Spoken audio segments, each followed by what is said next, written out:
one time. And I'm going to go live on TikTok as well. So I'm going to do all of them at one time. I'm not going live on my, or maybe I could. Let's see how that will work out. Because TikTok is doing something brand new. So instead of playing with TikTok, what I will do instead is I will go live on my Facebook page. What's going on, Sunshine? Oh, no. Hater. Anybody else got a boy child? Hater. My gosh. So spelled with a capital hater. As apparently hater is spelled with a capital hater for those of you guys who don't have sons and didn't know that. Yeah. So what I'm seeing is that with YouTube, my screen looks really dark. How is that? How do you fix that? If anybody knows how to fix that, let me know, because I don't. I don't have a freaking clue how to fix that. So yeah, guys. First of all, if you are on Instagram, hi, because this is my very first time in the history of me going live on Instagram. And I have decided that I'm going to start playing around. All right, you're not live. Duh. I'm going to start playing around with Instagram.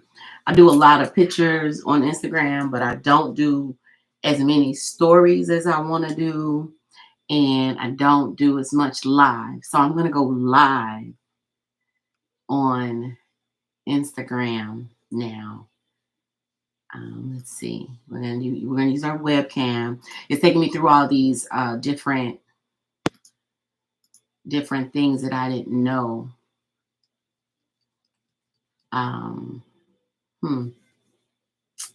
Everything has changed so much since the last time I decided to go live on Facebook, because now they want you to connect a video source, which should be my camera, but apparently my regular camera is not enough to go live. So that's a little goofy. Never seen that before. They want me to choose a source. So yeah, my regular camera on my Mac is not enough. That's weird. It's very weird. So, oh well. Until I figure that out, I won't be able to go live on my business suite page. That's fine. Not a big deal. We'll just figure that out and keep it moving. So, hey everybody. I don't have a lot of everybody's on here, but I just want to talk because I haven't talked to you guys in a little while. I'm going to start going live. Every time I hit a streak, I say, I'm going to start going live more. I'm going to start going live more. And then I don't start going live more. This time it's going to be completely different. Scouts honor. Y'all remember that? Anybody else used to be a Girl Scout? Your mama used to force you to be a Girl Scout. Well, I'm going to go live more. Scouts honor. I'm going to go live more. And I am going to talk more like I used to and have fun. And hey, bro. And somebody has convinced me that I need to be doing I date you. I can't date you, sir. So much more. So I guess I can't date you, sir, is back. I don't know how to go live on TikTok, Taylor. I was trying to figure it out. If you can give me some tips, that would be great, because it wants me to download something about a TikTok studio. So you got to give me some tips on how to do that, okay? Teach me, teach me. So, for those of you who are just joining me, I am currently live on, let's see, this one is Instagram. I am live on Facebook, and I am live on YouTube. My YouTube is really dark for some reason. So I have got to figure out how maybe I can use this little thing to make note, because then it won't fit. It won't fit. And it's not, yeah, it's not bright enough.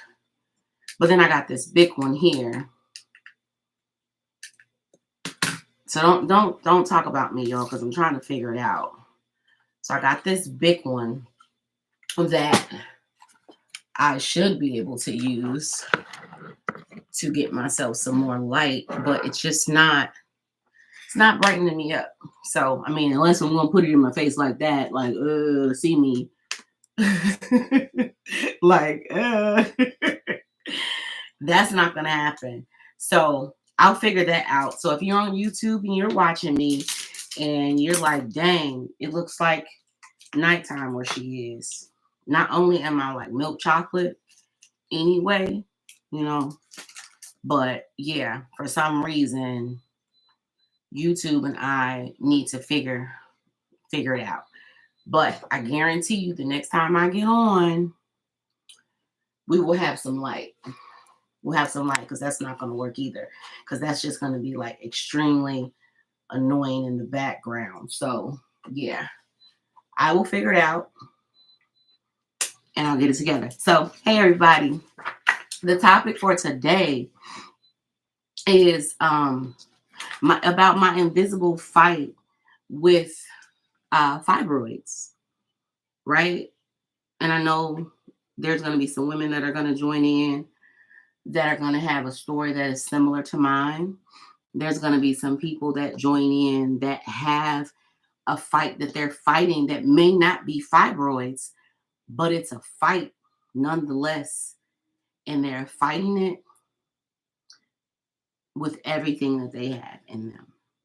Medical battles are not easy. And if you don't have support, if you don't have a soft place to land, it can become very, very, very stressful. And so I just wanted to get on today and encourage somebody, anybody, everybody, to keep going, right? Yes, she is chocolate in real life, y'all. Real chocolate. Bro, know me. So this chocolate does not rub off. It belongs to me, and my daddy did that. My mama and my daddy, but especially my daddy, and can't get away from it. So it is what it is. So we are gonna do some things different, not just today, but going forward, because my goal, like I said, is to go forward and go live a whole lot more than I've been doing in the past, and actually keep up with the promise of going live, because you guys keep asking me, when are you gonna go live? When are you gonna live? When are you gonna do more I Can't Date You Sir? When are you gonna do I Can't Date You Sir book? When is your next book coming out? All those things, right? All those things are in motion, and I need y'all to hold me accountable so that we can make it happen together, right? So yeah, this coming week, what I've decided that I'm going to do is, a lot of you know that I have the privilege of being able to be an entrepreneur who works from home, and I do multiple things. I do insurance, I do dispatching, I do life coaching, I do a lot. We have a cleaning company, we do small rehab jobs, and so I'm going to start going live from my desk, right? I'm going to start going live and letting you guys hear and see what I do on a daily basis. So you'll see me on my phone calls. You'll see me working with clients. We have some really special things going on. Like, if you are interested in insurance and you're at least 18, I have a program that myself and my partner have put together that will allow you to get a free listen to me, a free life insurance license for 90 days. And while you're doing that 90-day, you'll be able to work with myself and my partner. We'll be able to teach you some tricks of the trade. And after the 90 days, you will have the ability to get a real license. You'll be able to take that 90 days and decide if this is something that you really want to do, right? Kind of like a trial. And that never happens. So that's going to be something that we're going to be talking about going forward. I don't care what state you're in. I don't care what city you're in. As long as you're 18 and you're willing to do the work, you qualify. Um, Also, I have been dealing in the solar field. So we'll talk about that. We'll talk about how solar is changing the world right now, and how a lot of people have their different views and their points on it. We'll talk about the views, we'll talk about the opinions, and we'll talk about the facts. I do a lot of dispatching. I have about one, two, three, four, I have about 5 active dispatching clients. So for those of you guys who are interested in dispatching or brokering or starting your own trucking company, you'll be able to sit with me and see some of the things that happen on a daily basis with me. You'll get to see me talk to different brokers. You'll get to see me talking to different dispatchers, and you'll get to see me talking to different people who have trucking companies, are starting trucking companies, and you'll get to see the ups and the downs, the dips and the turns, and the craziness of the trucking industry. What's funny is I finally decided to part ways with my last job, just partially because my body started telling me that I could. When I click see more, it doesn't let me, bro. So I'm gonna have to, I don't know why it won't let me see more, but yeah, I can't read the rest of it. So yeah, in the future, like I said, we're gonna do all of those things starting this week, and we're just gonna have some fun together. We're gonna have some fun, and we're gonna laugh, and we're gonna learn. We're gonna motivate each other, and we're gonna just be accountable for each other's growth. Right? I will absolutely check it out later, bro. So let's start. Let me fix my nose ring because I don't want y'all to think I'm digging in my nose later when I start pushing that thing around, and y'all be like, "What are you doing? Oh, she's digging in her nose on live." It's my nose. If I want to dig in it, I can. So, all right. So let's start talking about my fight with the invisible fibroids. Okay. Feel free to chime in. Oh, in the meantime, let me put this out here, right? I need stars. Most of you guys know that I have been working very hard to monetize my page, and I have finally gotten there, working on TikTok, working on Instagram, but I have gotten broken through the veil on Facebook, right? And so one of the tasks that has to be completed by tomorrow is I have to have at least 1 star. That's it, just 1. So if I get 1 star, then that lets me go to the next level. Some of you have seen on my page where I posted the message about me needing 1,000 comments. Some people are putting like 350. Some people need 530 comments. I need 1,000 comments. If I get 1,000 comments on this, then that's going to help me to be able to go to the next level on my monetization as well. So yeah, you guys help me out. You know, I'm here for you when you need me all the time. So I need you to be here for me during this time. Okay. All right. So let's go. My invisible fight with fibroids. What am I talking about? So years ago, and for the guys, just the pre-warning, this may get a little you know, gross, but for my ladies who need to hear it, hey, that we doing full disclosure today. You know, we ain't calling no shorts. Guys, pay attention, because this information can be really good for you if you have daughters, if you have nieces, if you have wives, sisters, mothers, and you all have those things. So tune in for the growth, because knowing this information can really help you to help them. Sometimes we just don't know.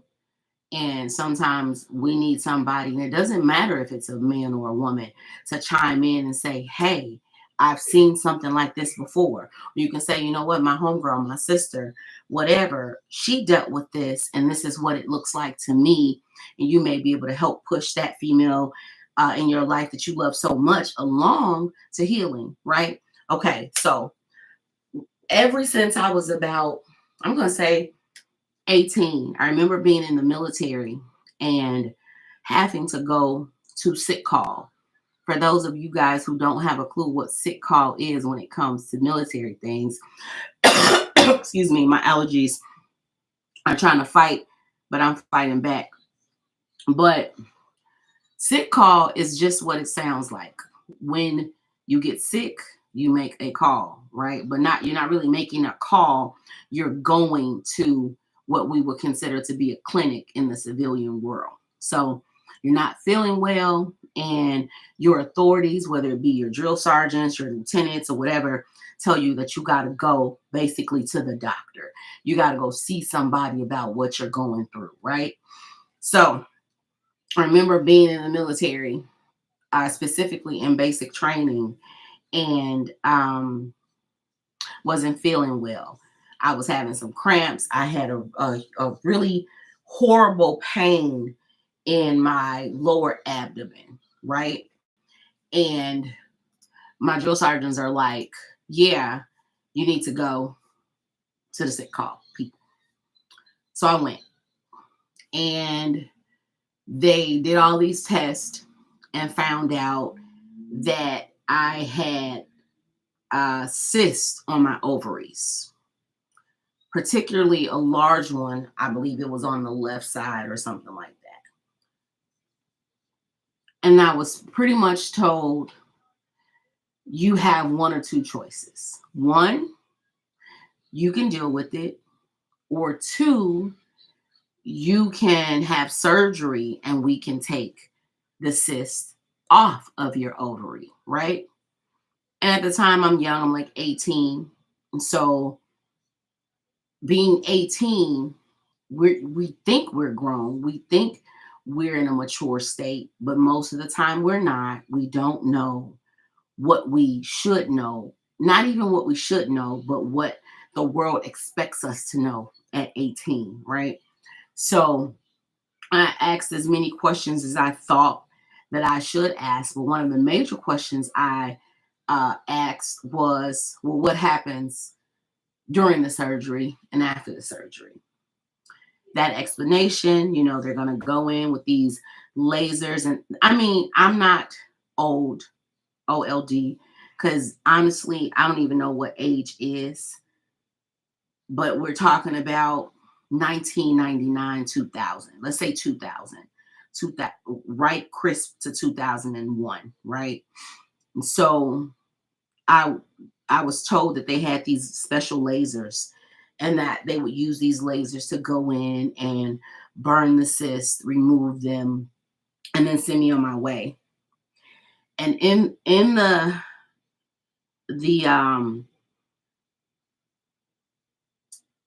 in the midst of me asking these questions, I was told that I could do the surgery, right? And the military would pay for it. And if I did it, there was no guarantee that those cysts would not come back, right? So even at 18, I knew that was like, that didn't sound right. You're going to remove something that might come back. I don't think I want to take that risk, right? Because the risk was not greater than the reward. And so I said, well, I'm not going to do a surgery like that. And we'll know, Holloway. You can always, get it again if it boils down to that, Yeah, I don't want to keep doing surgery. I'm 18. That's not what I want to do. I also knew that even though no one had told me, my spirit had told me that the complications of those type of surgeries could very well lead me to not being able to have any children ever in life, right? I don't know how I knew it. Like I said, spirit, but I had never done any research. I didn't know anybody who had gone through anything like that. But my spirit just knew that something like that could stop me from ever being able to be a mother. And at 18, it's not like I was wanting to be anybody's mother, but I knew in my soul that that didn't sound right. And it just didn't sit well with me. So I vouched for not having it. And I was told at that point that I can expect to have a cyst grow every month during my cycle, but they would then go away. And my issue was that mine wouldn't go away. They would stay longer than they were supposed to and then cause pain. Okay. So, just so you know, if you're a woman who does not understand this, women who have cycles, and I'm not a medical professional at all. This is my personal explanation of what happens inside the female's body. So please don't tell nobody that Unspoken told you some mess. I'm telling you what I know and what I was told. And if I'm wrong, that's fine. Chime in, correct me in a respectful way. Because if you don't, I will respect you in a disrespectful way. Okay. And just let us know, the medical language and terminology, and we can keep it moving. And so, from my understanding, when a woman has her cycle, cysts grow every month on your ovaries. That's a part of the process. And then once your cycle is over, they shrink, they go away. I don't know why they grow. Never took the time to figure that out. I was 18. I really didn't care. Okay. So, that continued to go on my entire life, right? I would continue to have these pains. At some point, it got better, or maybe I got used to it. Let's say that. Maybe it didn't get better. Maybe I got used to it. Okay. Let's own it. I got used to it and I just let it ride because as Black women, we tend to deal with pain. Back in the day, during the slavery time period, we would be called strong, independent women for that reason. We would be told that we were animals for those reasons because we were so strong. We could deal with so much. So I believe that that behavior is internalized. I believe that that is in our DNA, right? We deal with pain. We just soak it up, suck it up, and we just ride with it, right? And so I believe that's what happened with me. And I can admit it here on live on 3 platforms. I just got used to it. And it began to not bother me as much. I put on my superwoman cape and I kept it moving. And eventually I had children. And yeah, it just was what it was. I continued to live with it day after day, month after month, right? And then I had my last son, or my last child, because he's my only son. I have 3 for those of you guys who do not know me. 1 who just graduated on yesterday, 2 down, 1 to go. Good job, Mom. Yes. Give myself my flowers. You ain't got to give them to me because I give them to myself. But feel free to give them to me in the form of stars because we need stars. Okay. So my son came and I got told that the way he was sitting, right, they were afraid that once I had my cesarean, which I would have a cesarean at that point for the 3rd time. Why 3?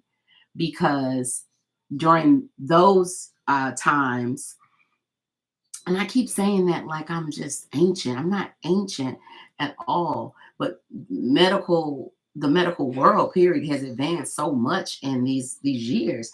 It's crazy.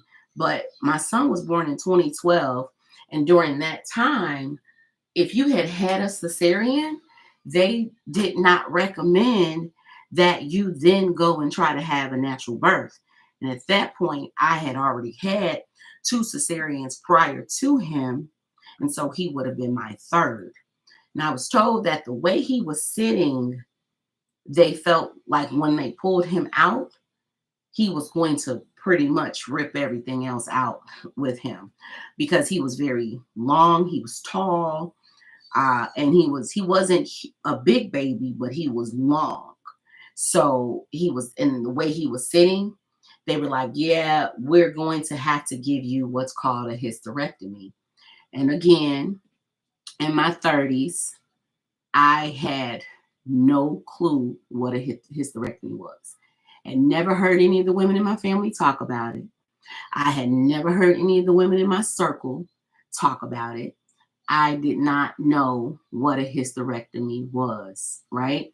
No one that I knew had ever had a hysterectomy, or no one that I knew had ever admitted to having a hysterectomy. I later found out that apparently having a hysterectomy back in, I guess we would say, my grandmother's or my mother's time period was considered more of a embarrassment, right? You were considered to not be a whole woman.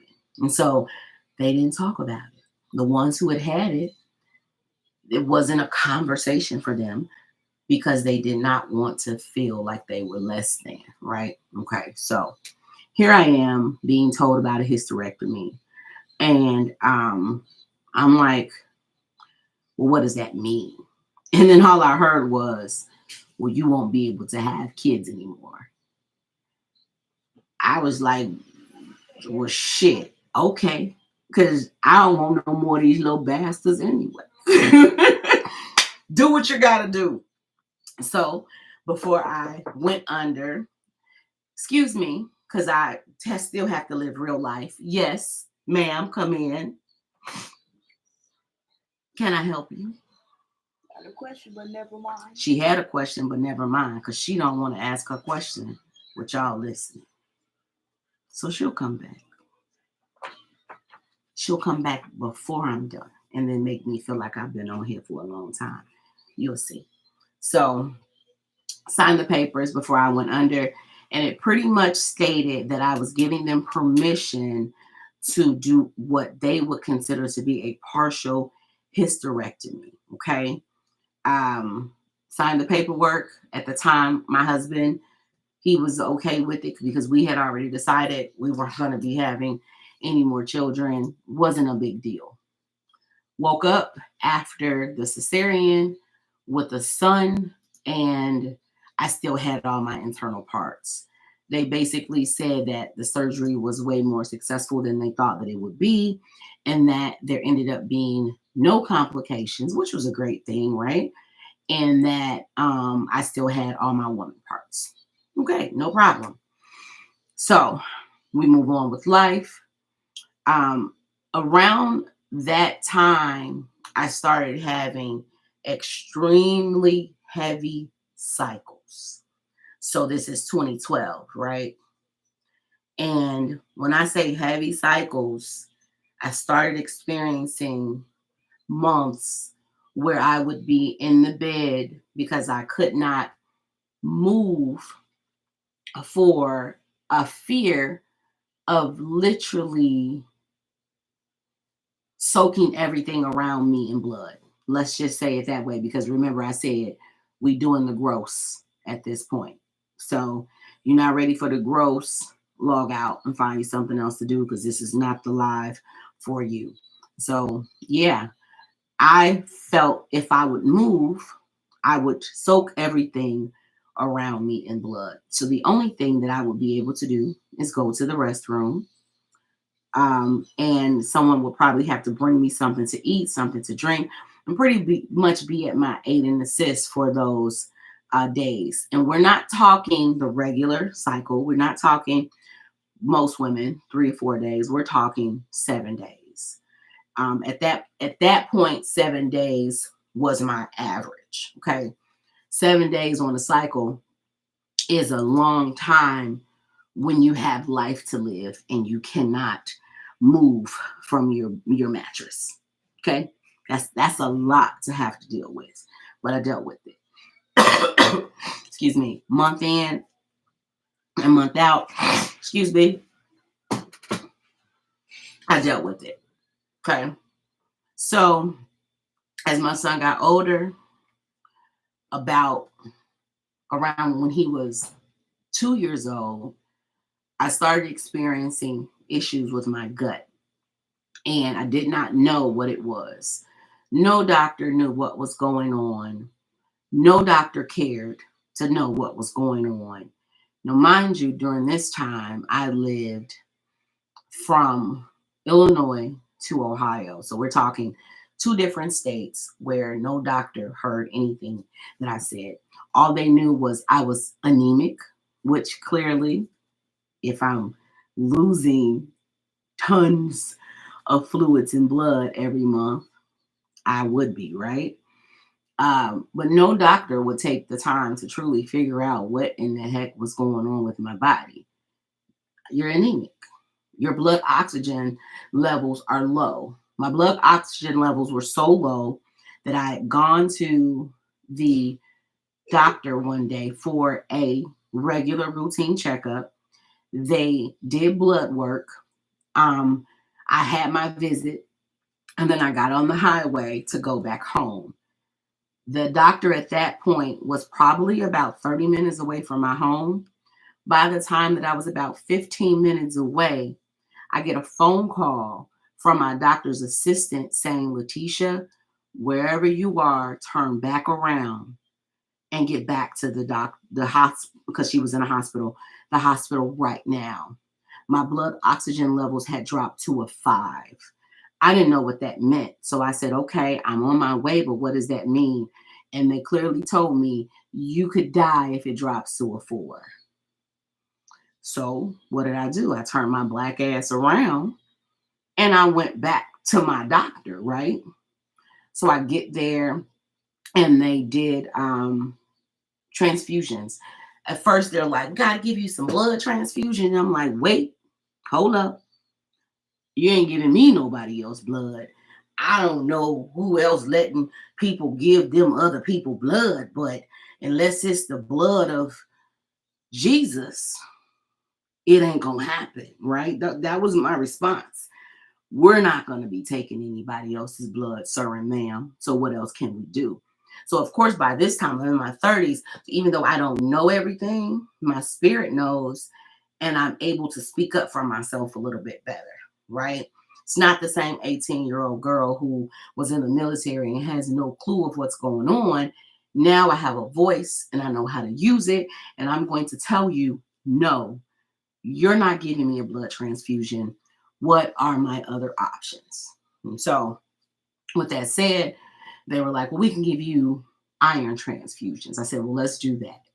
Get your bag of iron, give me a butterfly needle, let's go. And so we did that. My brother, who was in Chicago at the time, pretty much stayed on the phone with me the entire time, made sure I was okay, make sure there wasn't nobody in there trying to, slip me nothing or do nothing to me or whatever. I got the iron transfusions. I was given, of course, iron pills and told to go on about my way, and my doctor will continue to make sure that my levels were balanced. Of course, they didn't stay balanced, and of course, anybody, if you have taken iron pills in your life, please raise your hand. You know that those things are not natural and they are not good for your body by far. So I continue to have complications with those over the years. And so here we are. Now I'm having these gut issues and nobody knows what's going on. No doctor understands what's happening with me. And so at that point, I said, you know what? I'm going to start keeping a food journal. I'm going to start tracking down everything that I put into my system, because it started to feel like every time I would eat, I would be balled up on the couch, not being able to move. And it just felt horrible. It felt like there were aliens living inside of my body trying to punch themselves to the surface, right? And so my discovery showed me that every time I would eat a meat product, I would be sick. So I said, okay, cool, cool. This is what we're going to do. We're going to stop eating meat products and we're going to see if that makes me feel any better. My mom went through a similar issue with her iron and blood levels in 2022. I hope that your mom has figured out the issues with the iron and that she has got it regulated. If she hasn't, let me know, because I got a few tricks that I have learned along the way. So started journaling. We saw that it was the meat that was giving me an issue. And I said, okay, no more meat. But I'm not crazy.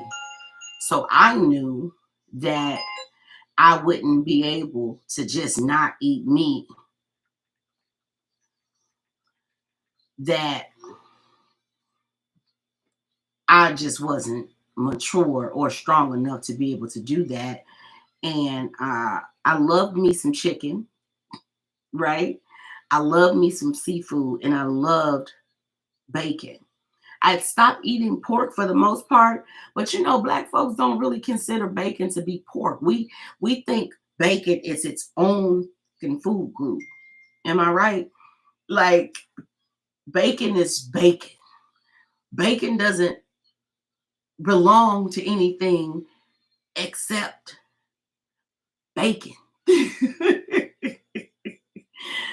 I don't know how else to explain it. So, because I still have regular life, I don't know how else to explain it. Bacon is bacon. So I still had a personal relationship with bacon. I had a personal relationship with chicken, and I had a personal relationship with seafood and turkey. Okay. Beef, I could do without. And so, of course, I said, we're going to start with beef. Let's take this beef out and then let's take this pork out, right? So I successfully did that, except the bacon.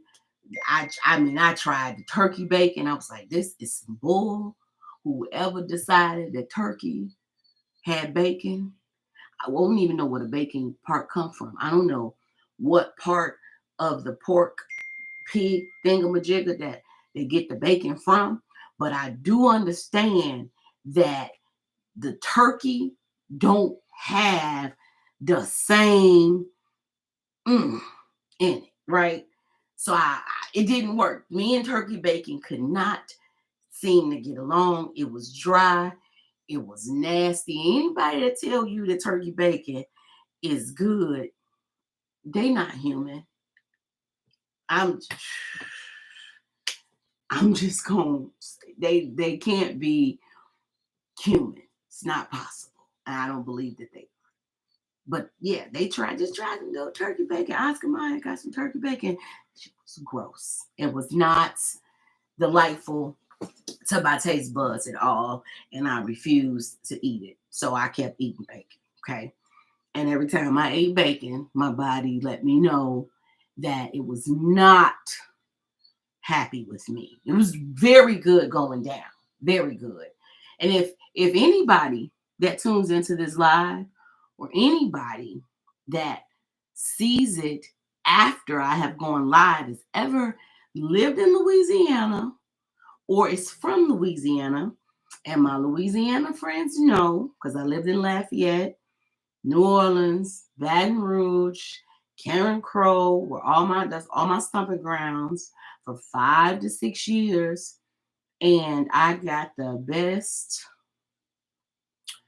bacon and the best pork I have ever tasted in my life in Louisiana.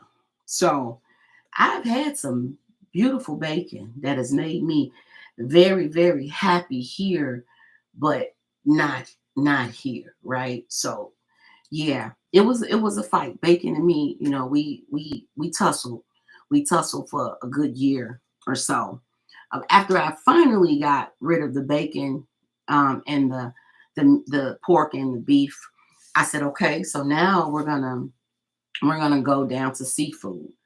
So I was able to X seafood out. Now, mind you, each of these fights took anywhere between, we're gonna say, 2 to 6 months at the most for each fight. So after we got done with the seafood, we went on to the turkey.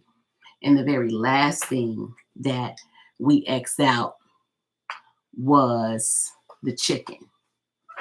So got done with the chicken, and I went from a life of eating full meat, no issues, ever having any issues until I had my son, to now I'm eating fruit and vegetables, pastas, trying to figure out what I'm going to do with my life now, because I don't know what else to do without meat. But what I did know is that all of a sudden I felt better.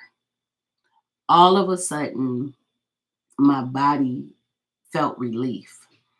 And after going what I would consider to have been vegetarian for about 2 years, all of a sudden those cycles that were once 7 days and horrible, painful, heavy, those cycles turned normal, right? I didn't have any cramps anymore.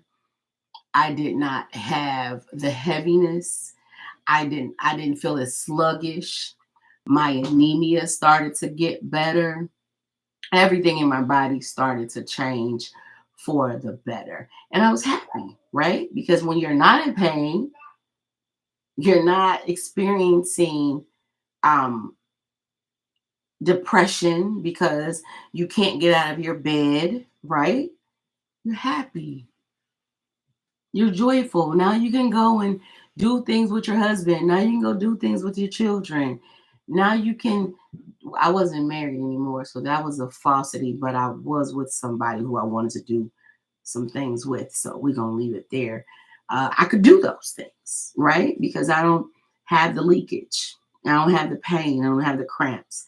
I don't have to buy stock in Always and Maxi Pad, right? Because that's who was getting all of my daggone money. So I just felt a sense of relief. So I stuck with it. I continued to be a vegetarian. I started learning more about vegetarianism. I started looking at different documentaries. I started doing research. I started, excuse me, I started learning recipes, and I started bringing my kids into my experience, right? Because of course, kids always want to do what their parents do. So by default, my both of my daughters eventually became vegans or vegetarians, and my son eventually uh, became I'm going to call him a partial vegetarian because he'll still eat meat, but if you give him a choice, he'll pick something vegetarian any day. So by default, they became what I became, right? So here we are living this vegetarian life. I started to lose weight. I got back in the gym because I didn't have as many days of depression, many days in the bed, sitting there looking crazy, right? Um, Started feeling better about myself, about my present, and about my future. So I'm like, let's go, right? Time went on. And then about, we're going to say 4 years ago, all of a sudden, my body went through a drastic change yet again. I became extremely anemic again. My blood oxygen levels again started giving me single digits. We're dropping to sevens. We're dropping to fives. We're cusping on a four. The iron pills were not my friend. it was not enough that I can do as a vegetarian to get the iron that they say that you need in your body. I was not going back to meat. And every single doctor that I ran into would say, you just need to eat meat. You're a vegetarian. You need to eat meat. You need to eat meat. And I'm like, screw you. I'm not eating meat. It's not going to happen, right? I started those cycles, I started to see them get bad again. So they went from the 5 days, they went to 7 days, and then they went to 11 days. Now, I just said earlier, 5 and 7 days on a cycle is fucking stupid. There's only 30 days in a month on average. So if I'm spending 7, let's do the math, bro. Let's do the math for the people. Come on, we just gonna do the math. So if we got 30 days in a month, right? And I'm using 7 of those days on my cycle, that gives me 23 days to be effective because I spent 7 days in the bed. I spent 7 days being depressed. I spent 7 days feeling like the world is about to end, right? So now we done went from having 23 days that I can actually function to now, let's do the math again, 30 days. Now my cycle is 11 days. So now I got 19 days where I can live my fucking life. What is going on? I don't like it. And I didn't ask for it. So now I'm looking for answers, right? Now I'm looking for somebody to tell me what in the world is going on with my body. Why is my body not working with me like I'm trying to work with it? Okay. So nobody seems to have an answer. Nobody seemed to know anything. And it was amazing to me how we have all of these doctors making all of this money, and none of them could figure out what was wrong with little old me. And I was pissed off about it. Because why? Why don't you know, Mr. and Mrs. Doctor? You around here making all this money. You around here with your little stinking ass white coat on, but you can't tell me what's wrong with my body. Why? So we talking depressed, but still moving because that's what we gotta do. Still raising these kids because that's what we gotta do. Still going through everything else that I was going through because that's what we got to do. That's what I did. So now those 4 years, they just crunching along, crunching along, crunching along. And then about 3 years ago, I went from 160 pounds on the scale over the course of about a year to weighing 196 pounds. Now, if y'all know me in real life, right? Like social media is cute. Instagram, you're cute. YouTube, you're cute. Facebook, you're extra cute. But if you know me in real life, I'm only 5 feet 3 inches. So I don't have time to be weighing 190 nothing pounds. If you know me in real life, my booty is big enough. I did not need no help at all with none of my body parts. So 190 pounds on a 5 foot 3 inch frame is not healthy and it ain't cute. And I had people telling me, girl, you just a little thick, you big. Well, like they say in Louisiana, you big fine, baby. No, I'm overweight and it ain't even my fault. My eating habits had not changed. There was nothing that I was doing to make myself gain the weight. There wasn't anything that I was ignoring. The weight just started to pile on without my permission. And I hated it. I hated it. I would look at some of my pictures and be like, how did this happen? And how did it happen so quickly? So in 2023, let me make sure I get my dates right.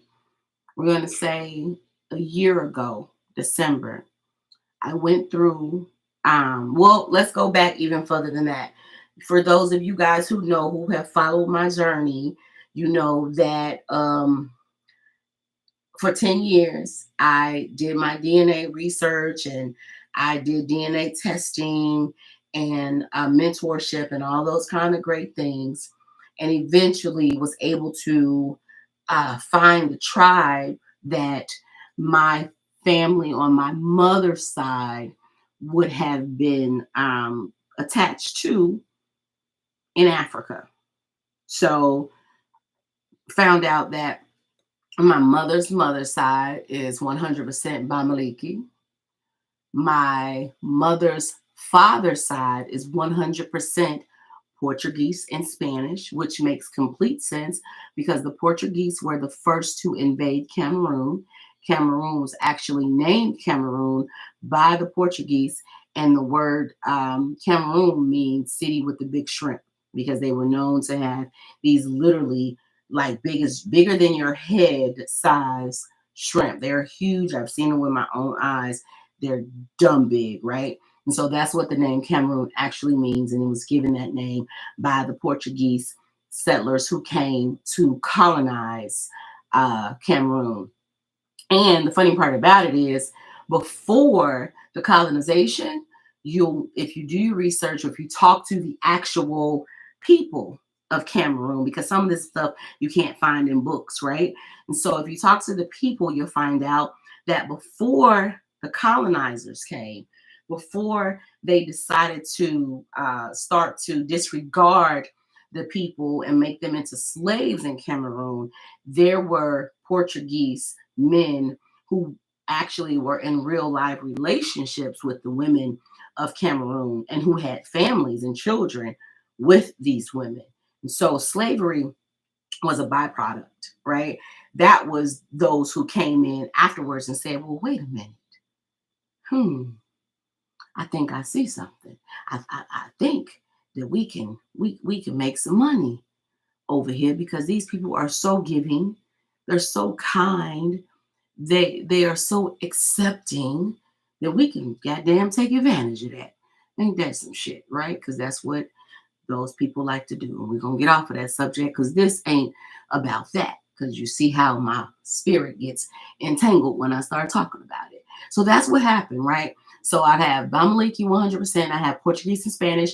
And then on my father's side, my father's mother's people were 100% Mbezili, which are also Cameroonians. And then on his dad's side, they would have been 100% Bubi, which is also Cameroonian. So everything leads straight back to Cameroon. Okay, so in that process, in 2022, I traveled to Cameroon and I was able to link up with my Bamaliki people.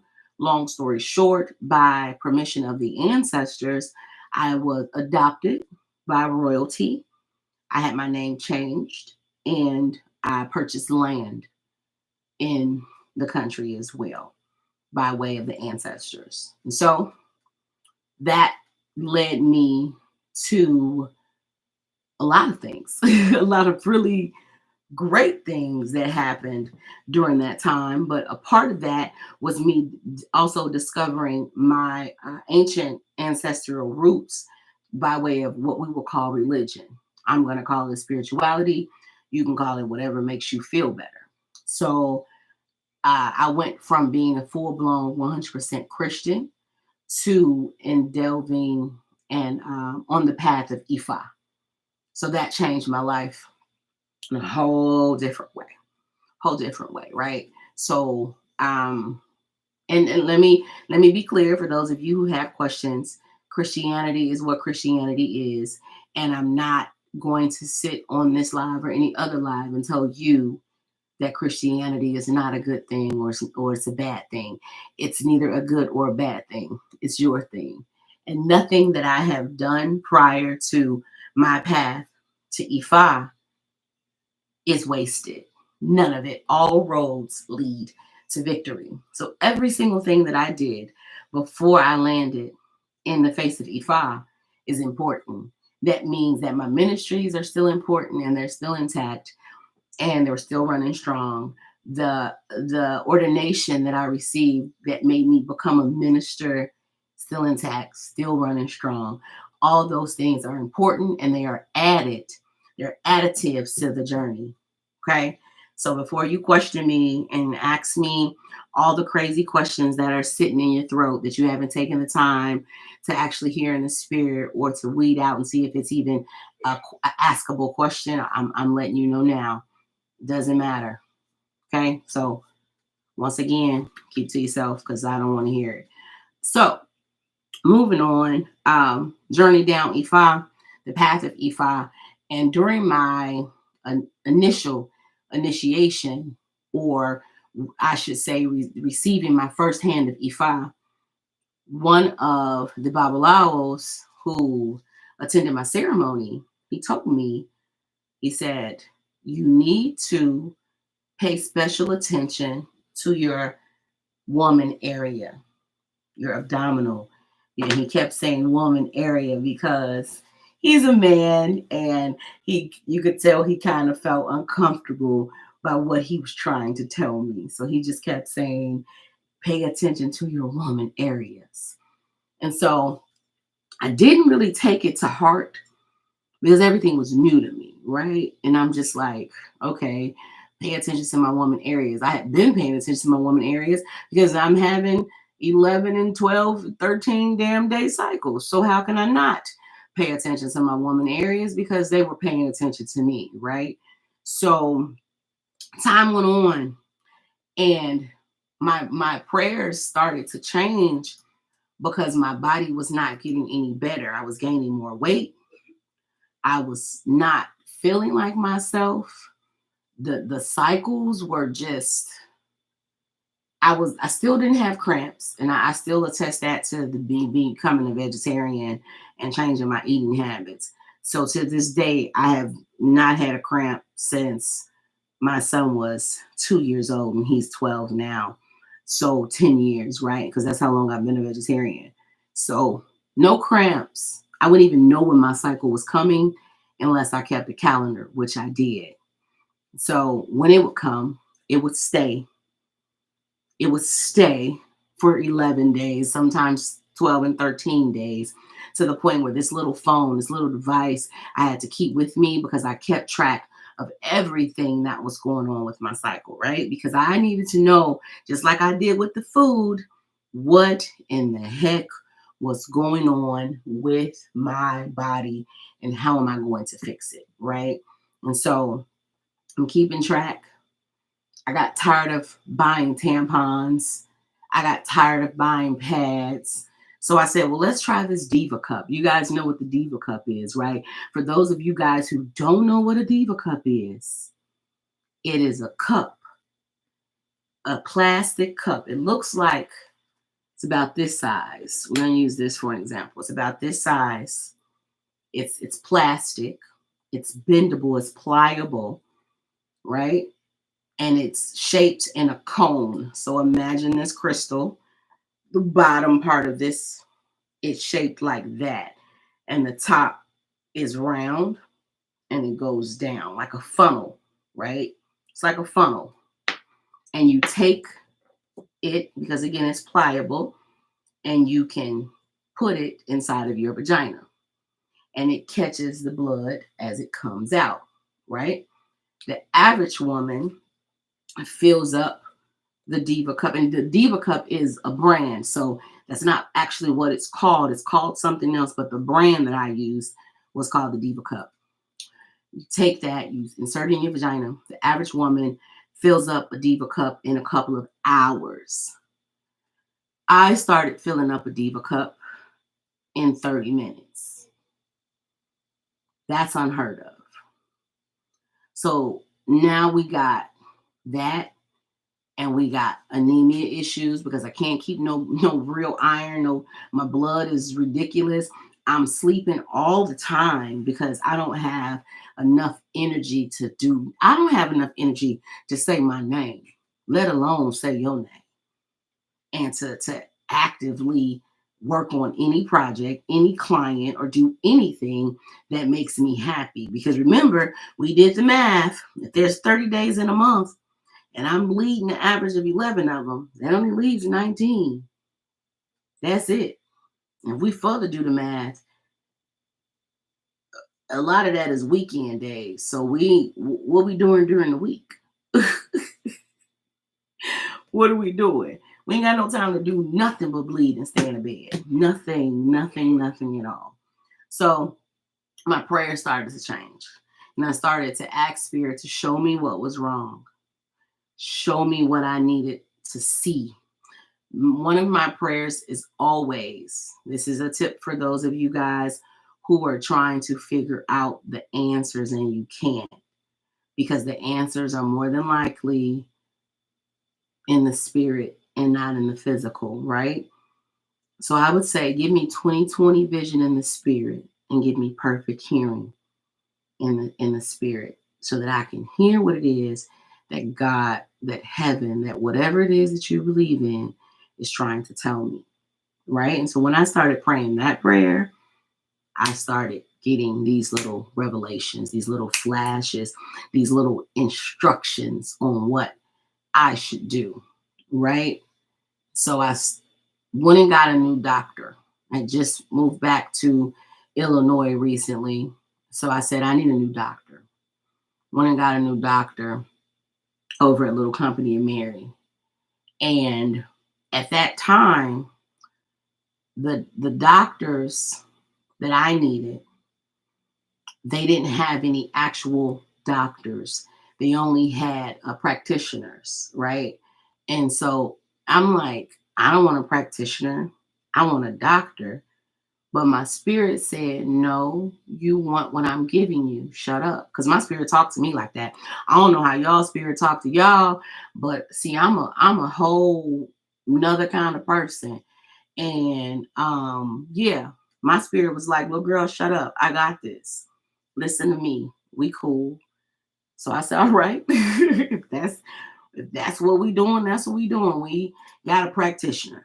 So I went for my first appointment with that practitioner, and I began to tell her everything that was going on with me.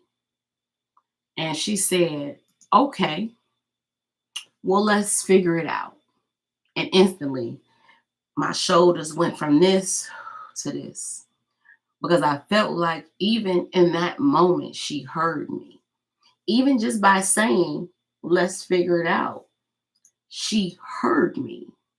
And that's all I wanted to do was be heard, right? So she started breaking it down in her medical world way. And she started thinking about all the things that could potentially be the issue.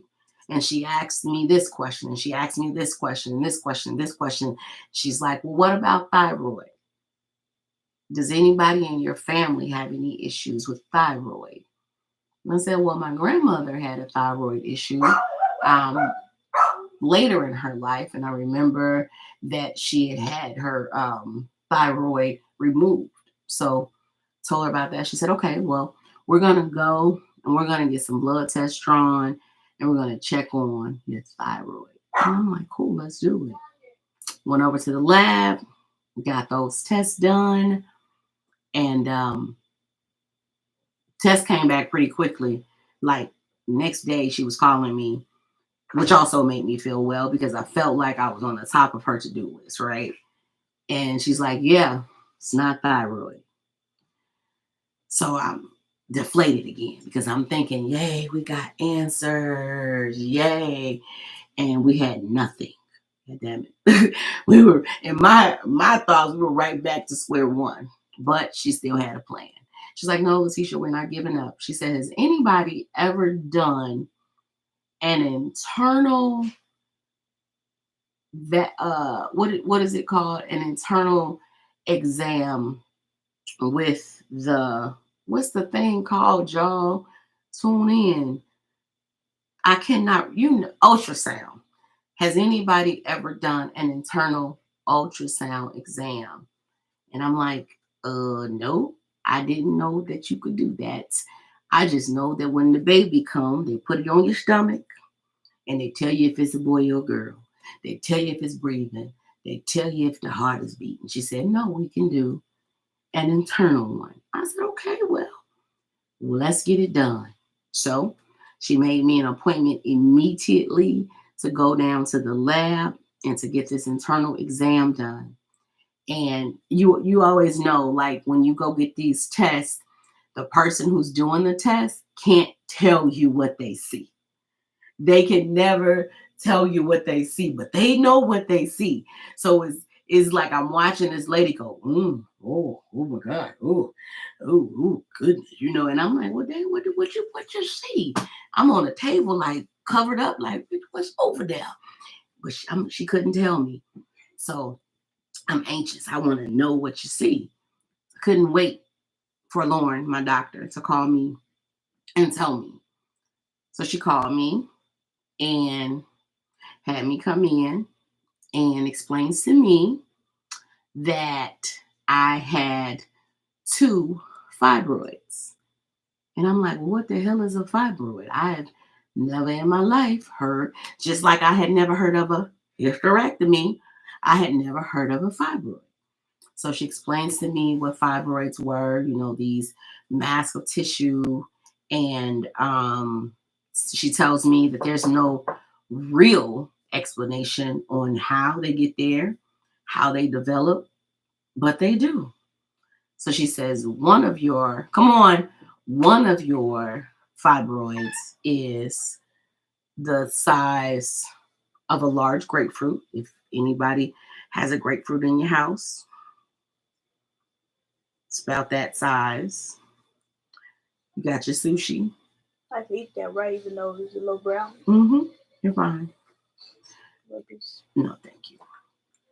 So you got grapefruit size. And then she says there's another one that's a little bit smaller than that one. We're going to say it's more like an apple size. And I'm like, oh my gosh. Wow. Well, once again, I felt an immediate relief because I'm like, now that we know what's there, we can come up with a solution on how to resolve it. So now what?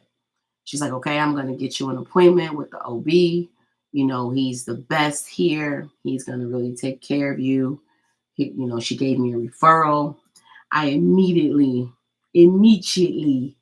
got an appointment set up with him and got in his office within like 2-3 weeks, right? So I get in there. He explains more about what fibroids are, where they come from or don't come from, what the medical research has said. And he looks at the ultrasound and he makes his diagnosis and he begins to tell me my options. And he's like, well, we can go in through your thigh and we can go and burn them out. We can go in and we can take the fibroids and we can save your uterus, and we can not only save your uterus, but we can save your fallopian tubes, and we can save your ovaries and all these, great things.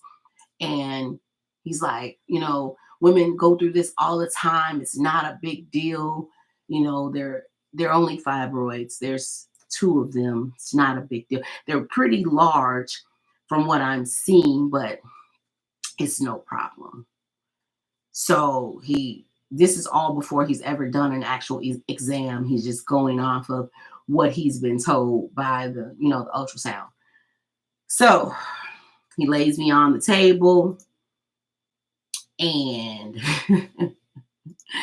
you got to disrobe from the top to the bottom and all that, crazy, uncomfortable stuff. No problem. Hold on one second. Wants to be live. Oh my God, I didn't even see all of y'all talking to me. I am so sorry. I am so sorry. I didn't, because I don't know how to work this. So now that I know how to work it, then okay. So I don't know. Hold on, give me a second, y'all.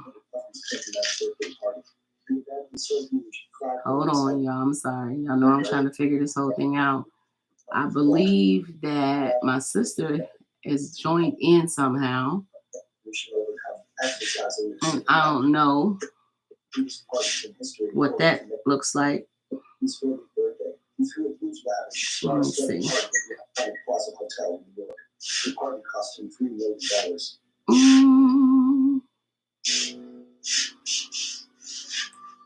Since I see you on here, but I don't know how to remove you, you may have to remove yourself. On December 15th, 2019, Huffy celebrated his 50th birthday. Although his birthday was back in November, Huffy decided to throw a huge party in a lavish mansion. I know I look like one of the elders over here right now,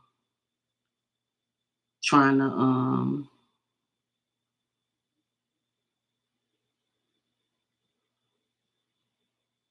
okay, I think I figured it out. Okay, thanks.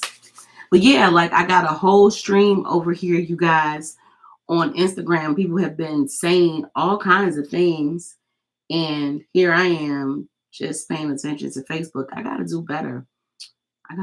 But okay, hey. So here we are. He puts me on the table and he begins to do his internal doctor exam, like with his hands, gloved hands, up the wazoo, doing all that. And then he's like, once again, it's that face like, oh my gosh, wait a minute, hold on, shit, I didn't know all this. And he begins to move things around and he's pushing and touching shit. And he's like, yeah, your uterus is by your belly button. What? Well, where is it supposed to be? It's supposed to be in, your vagina, like the little area that y'all love so much, men. The uterus is supposed to be there. Mine was in my belly button in that arena. So he's like, yeah, we can't save that. That's unsavable. So everything that I just said, let's out the window, boo. We gonna act like we had that particular conversation. We got to go a whole nother route. So he allows me to touch. He's like, feel that? Yeah, that's fibroids. That's uterus. That's stuff that doesn't belong there. You're not supposed to be able to feel any of that in your stomach. You feel that pain that you feel when that moves? All that's got to go. So whereas I thought we were going to be able to save this, that, and the other, you're at the point now, Letitia, where you need to have a full hysterectomy. Heard that word before. Heard that word before 12 years ago. So wasn't afraid of the word. I knew that it meant that I wouldn't have any children, but I didn't know what else it meant. So he's like, yeah, this point, we'll take it all out. We will keep your fallopian tubes in, because if we take them out, and correct me if I'm wrong, if I take them out, you're going to go into 100% early menopause, and we don't want that. So we're going to take out your uterus. We're going to take out your cervix. We're going to take out all the two fibroids, and we're going to leave anything else intact. I said, okay. What else could I say? If this was going to save me from all the drama that I had been having for 10 years at this point, plus some, really, like I said, since I was 17, but it had gotten worse after I had my son. Why would I choose to do anything different? So we set up the surgery. Surgery was scheduled for January the 22nd, 2024. At that time, of course, I was working and I was doing life, but I said, okay, let's do what we got to do. So Set up the schedule on the surgery January 22nd, 2024. I went in to have a full hysterectomy. Woke up after the surgery and I was told that I did not have two fibroids, but I had seven very large fibroids and a polyp that, of course, was benign because heaven is my friend and I was not expecting for it to be anything different. Let's be clear about that. So, those fibroids were removed. They did do a full hysterectomy and they took everything except a portion of my cervix, which had to stay because apparently after 3 cesareans, there was so much scar tissue that my cervix and my bladder were partially connected, and he did not want to cause any other issues. He left the fallopian tube so that I did not go into instant menopause, as he said that he would. I stayed in the hospital for a little less than 7 days, and my recovery was about 8 weeks total. When I tell you that I have felt better in these last couple of months that I have felt in the last 10 years, that is no lie. I have not had any pain. I have not had a cycle. So forget a 13-day cycle. I have had no cycle at all whatsoever. The fibroids have been removed. The invisible fibroids that I did not even know were inside of my body have been removed. And they're probably currently in somebody's science lab being prodded and tested. And I'm okay with that. Keep them there because they could not stay here, sir, ma'am. They could not. Cool, right?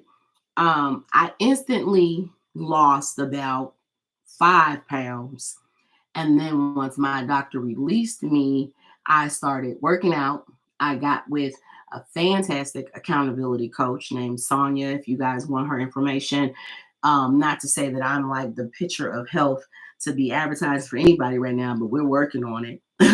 Got with her. She created a meal plan and she created an exercise routine for me and schedule and set me up with a schedule and things like that.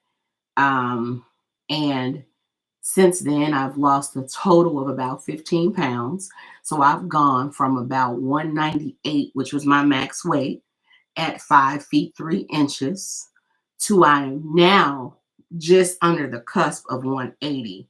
So I'm now at about 179, right?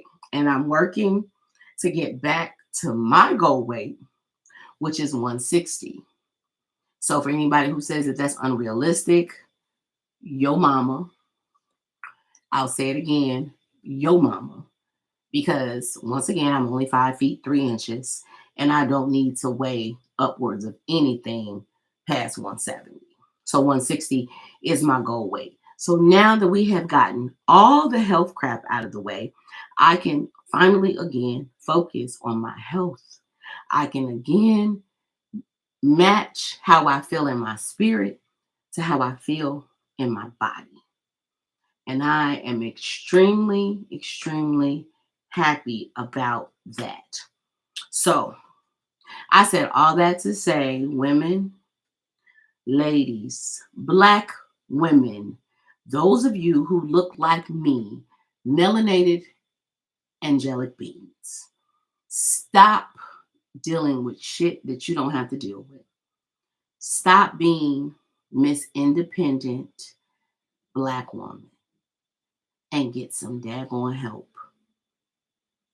And do not stop at no, do not stop when the people tell you they don't know what's going on. They never seen this before. Don't stop there. Please don't stop there. Keep going until you get the answers that you are looking for. This has literally been a journey from the age of 17, 18 to 42 years old. Once again, let's get out the trusty, dusty ass calculator. If we didn't get a resolution until I was 42, but I discovered that there was an issue, we're just going to say 18 for fuck's sake. That is 24 years of suffering. 24 years of not knowing what was going on with my body. 24 years that those fibroids had time to grow and mature. Them damn fibroids was more mature than me in my body.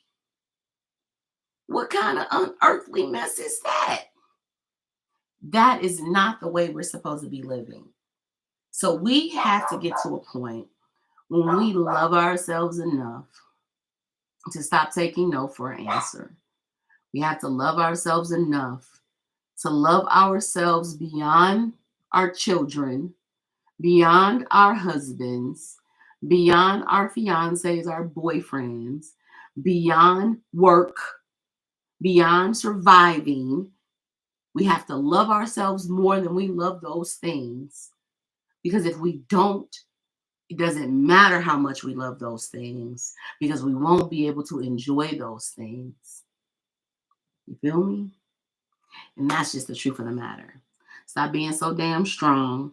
Put your superwoman cape in the closet, in the back of the closet, so you can't see it, you can't think about it, and demand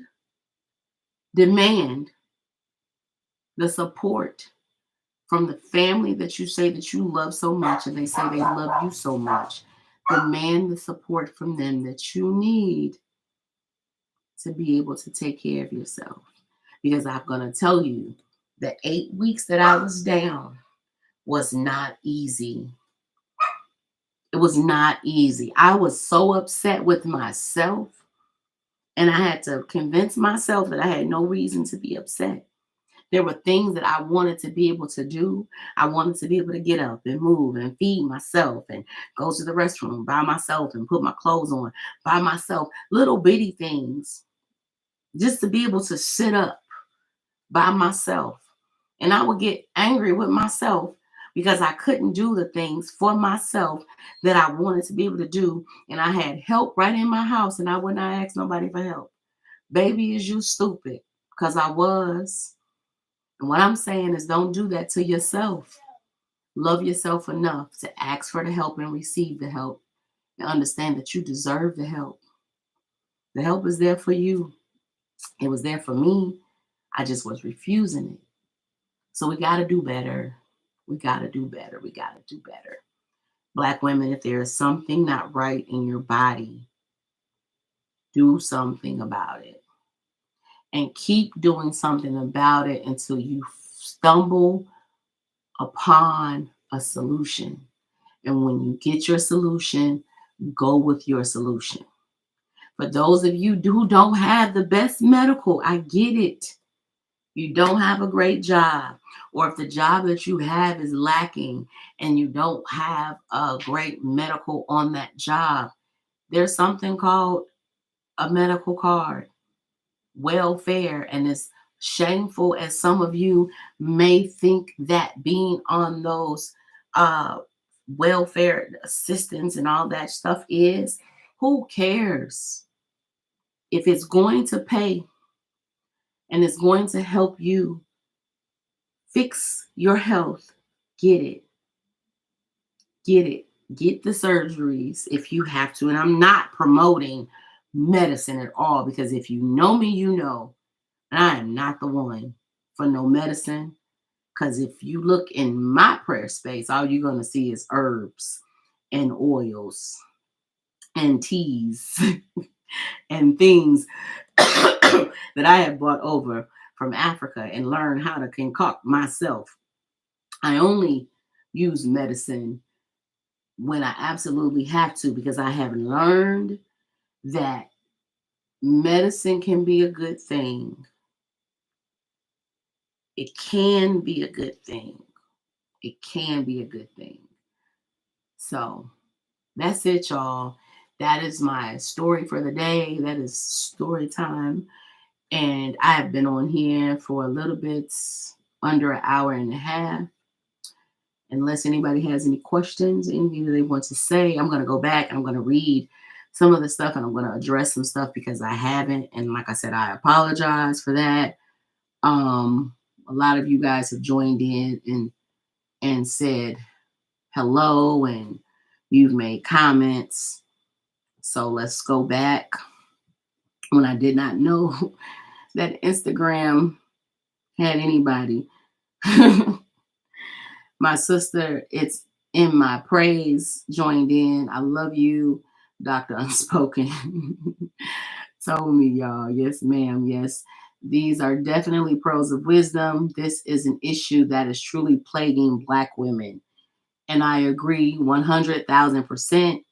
Black women, we suffer with fibroids on a much larger scale than other ethnicities. Unfortunately, we are not dealing with it, however, like we should. So, yeah, I mean, it goes back to what I said.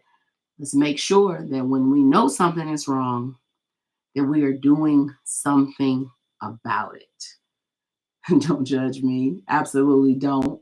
Don't judge me because you're going to hurt your own feelings trying to judge me. It ain't going to get you nowhere but in the penalty box. Yes, the church bird is truly faithful, whether I'm inside of four walls or I'm outside and leading individuals in my own way. Hey, Nikki Davy. That's my sister, y'all. It's my fine sister. Everybody got a sister. That's my fine sister. You are very welcome, Pat J. You are very welcome. I hope that you were able to receive something when you were tuned in. So I'm going ghost. I'll be back to nope. I just was back to tell a story. I ain't tell the story all the way. I was going to say I'll be back tomorrow. That's a fib. But I will be back Monday. Let me see before I make a promise what Monday is. Hold on. Let me do some math because y'all ain't gonna be talking about I'm a liar. We could do Monday. We could do I'm gonna let you guys see on a Monday what it looks like for me and how I multitask with the different things that I have going on. So don't forget, we are talking about solar. Anybody who wants to become a solar representative, in other words, if you have people that you know who are interested in transforming their homes from the normal to uh, installing solar panels so that they can save, let's do it. I am building a brand new team from the ground up. And guess what? It doesn't cost anything for you to join my team. Haha. So that I like to brag about that because there are a lot of solar companies out here, but I'm not I'm not a pyramid scheme person. I don't like those. I've done so many of them over time, because I'm a hustle. Like I like to make money. So I've done a lot of those pyramids and they never work out the way that they tell you they're gonna work out. And you pay all of these hundreds of dollars and you buy all these hundreds of products and you end up with products in your house that you can never do nothing with. Ever. Never, never nothing. This ain't that. If you decide that you want to be on my team, let's do it. Doesn't matter what state you're in. Um, we have solar plants in all states. We do have some states that we're not servicing, however, but that does not mean that you can't work in another state. So if you want to get into the solar field, message me. I will send you the information. Once again, it does not cost you anything to join my team. You don't have to pay for any products. All you have to do is be willing to hustle. If you are interested in becoming a life insurance agent, okay, I have a program going right now where I will give you a 90-day insurance license. I'll give you 90 days to sell insurance, to study insurance, to research insurance, to see if this is something that you want to do with your life. Anybody that's in the insurance field will tell you that it is a very lucrative field, very lucrative. It is a very enjoyable job because you get to see people, because I'm all about the people. You get to see people put themselves in a position to take care of themselves for the long term, for the long haul. They teach this from the time that they come out of the womb. We don't. Life insurance is one of those things that you can take with you as long as you secure a license, as long as you keep that license for the duration of your life, and you will continue to reap the rewards and the benefits of what you do today and all of your tomorrows. Remember that. So if you know anybody, or if you yourself is 18 or older and who wants to join this program, let me know. Remember, you get an insurance license for 90 days. You get to write insurance policies for 90 days. And after those 90 days are up, you decide whether you want to become an agent or whether you just want to let that license go. It does not cost you anything to have that temporary license. It only costs you your time and your effort. And if you decide to become an insurance agent for the long term, we'll talk about how you move forward and you get that license depending on what state you're in. And the last thing is dispatching in the trucking industry.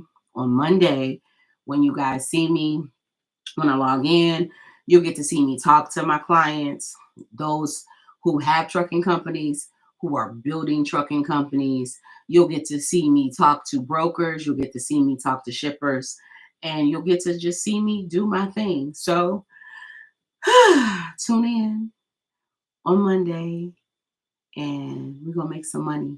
In the meantime, email me, text me, inbox me, or whatever platform you're on. Instagram, send me an inbox. Facebook, send me an inbox.